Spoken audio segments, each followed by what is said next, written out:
Sporting Journal Radio, presented by Onyx. Well, we all understand the importance of introducing the outdoors to more people and bringing kids up in the outdoors and giving them a chance to experience outdoor type activities to get them interested in those activities so that they can have a lifetime of enjoying the same things that you and I do.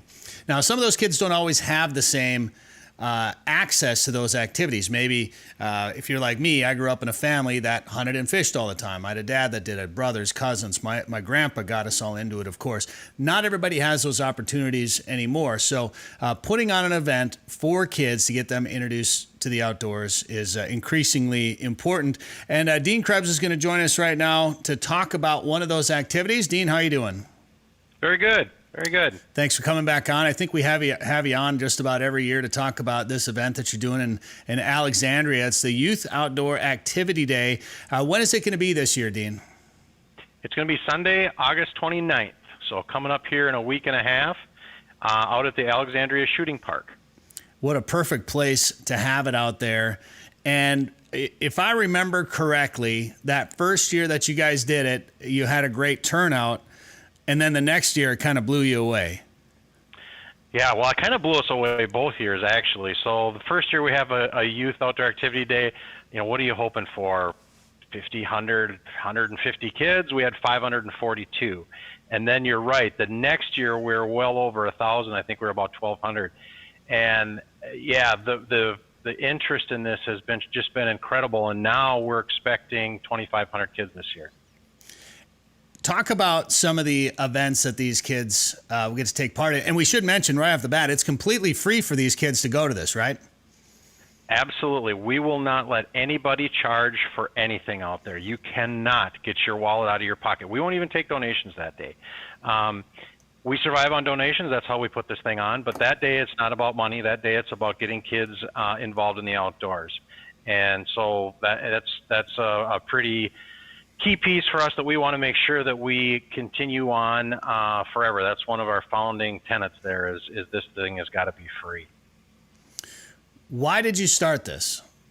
Where did the idea come from? So the idea actually came from, like you, I grew up in a family that hunts and fishes and does all kinds of things like that. And my boys, I got twin 13-year-old boys. And one day one of my boys came into my house and the TV was on. And they had to go to the bathroom really bad. He was probably, it was 7 years ago, so about 6 years old. And the TV was like a magnet.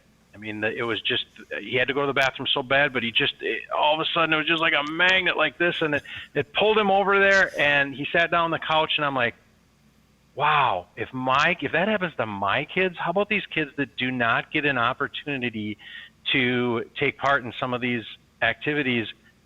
We got to do something about that.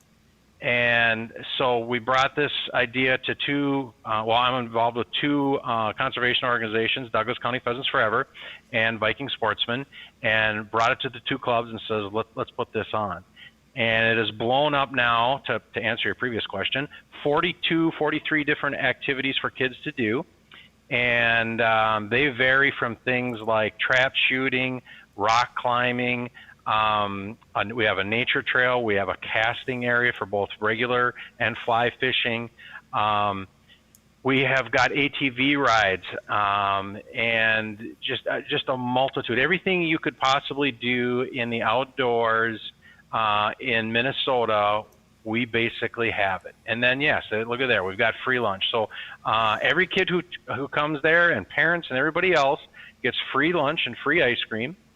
And every kid, we give them a free T-shirt. And, going around the community, it is unbelievable how many times I see these T-shirts knowing that those kids have got to go out and handle a frog or handle a turtle or go on an ATV ride for the first time or whatever it is. They're actively participating. That's one of my favorite clips here. Watch, it's going to hit them in the face. That's great. But they're able to do these things, and even kids that have, are outdoor-related kids, they're finding some stuff that they don't get a chance to do. I mean, rock climbing is not probably a big thing in our area, right? But we have a rock climbing wall out there, so kids can go try that out. And just a a lot of varied interests.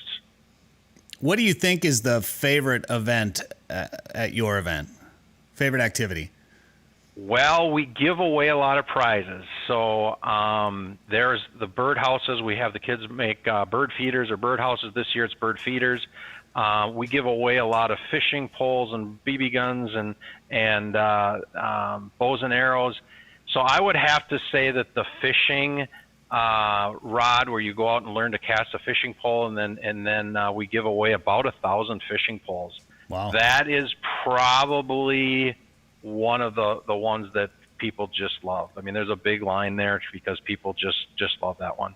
I like how you've actually got a bow fishing rig set up there as well, and people can practice shooting a bow out into a little tank with, I don't know, those weren't real fish in there, it didn't look like, but people can practice bow fishing there. It's pretty neat. How many years has this been going on now, Dean? This is our 7th year. What have you seen as far as the effects in 7 years of doing this now? Are you seeing repeat kids, or are you seeing kids that are now out there hunting and fishing and are doing it because of this, of attending this event when they were younger? What a great question. It leads me into one of the things I wanted to say, and that is we did a survey this year. 87% of the kids said that they went fishing because of this event. 70% of the kids said they went hunting because of this event. 63% said that they went camping because of this event. Cool. And we are seeing kids now that took part in this and now are coming back to volunteer because it made such a difference in their life. Oh, outdoor cooking even. How perfect is that? Yeah. I mean, that's something I feel like that is such a becoming such a big part of the outdoors for people. I mean, obviously for some, it's always been there. I mean, anytime you go camping, obviously you got to cook over a campfire majority of the time, or some sort of propane stove or whatever. But food is becoming such an important part of outdoor activities. That's pretty neat that you teach people how to cook over a fire there. Yep, exactly. That outdoor cooking that one's also a popular one. Both the Boy Scouts and Girl Scouts have done that over the years. I think this year the Girl Scouts are doing it. Here's an interesting one: is how to build a fire, and this one demonstrates the need for this. So you can see that these kids are learning how to baton a piece of wood and get little chunks there in order to start the fire. But the people who run this event have said many times that it is appalling how many parents go up and they grab a big log and put a match on it, and they're trying to light a log on fire. They have no clue how to start a fire. A skill set, teaching skills like that, how to build a fire. I mean, that's a pretty essential one in wilderness survival. And not everybody was, in the Boy Scouts or is taking a wilderness survival class. Just teaching some of those basic skills is pretty important, especially for kids. Yeah, and it's trying to remove a hurdle. People are like, geez, I don't know how to do this, I don't know how to do that.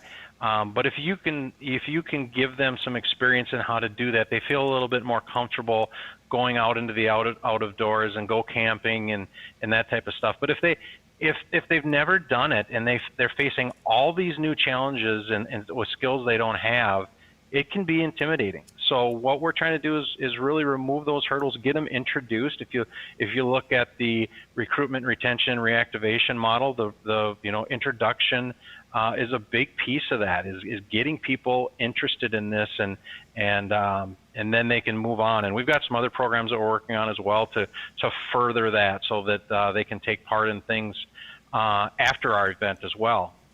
This is at the Alexandria Shooting Park. It's been there every year, right? Yep. That's a great place to have that. And then you obviously have some people that help you put this on. And then you also have some sponsorships that are available?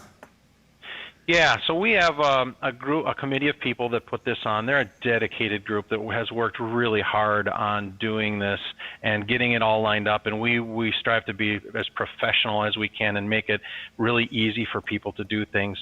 But as we alluded to earlier, we survive on donations, and the local business community, the statewide business community, and even national sponsors have really stepped up to make this happen and introduce these kids to things that they don't normally get to do. And tell us again when this is going to take place, what the hours are, et cetera. Sunday, August 29th, Alex Shooting Park. There'll be signs up, but you can just Google Alex Shooting Park. It'll pop up. It's real easy to find. And then the hours are 10 to 4. 10 to 4. You can come and go as you please. There's nothing that is strict that you got to be at anything at any point in time. So, come and hang out and do it for a while and leave when you need to or come when you need to. It's wide open. And who can be a part of this? Anybody can be a part of this. And one thing I do ask, if you're going to come and you're going to bring your son or daughter or your grandchild or something like that, find a couple friends. This is free. It doesn't cost you anything. Load up that car with kids and bring them all there, and they're going to have a ball. All right. Sunday, August 29th, youthoutdooractivityday.org is the website. Dean Krebs, good luck with the event this year, and thanks for the time today on the show. Oh, thank you so much for having us and getting this word out. We really want to pull some kids in. Hear more at sportingjournalradio.com or wherever you get podcasts.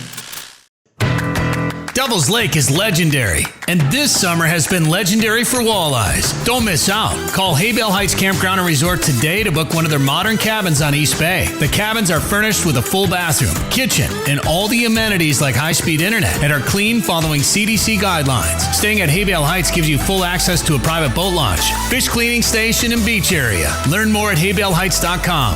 That's haybaleheights.com. Plan your trip to legendary Devil's Lake today.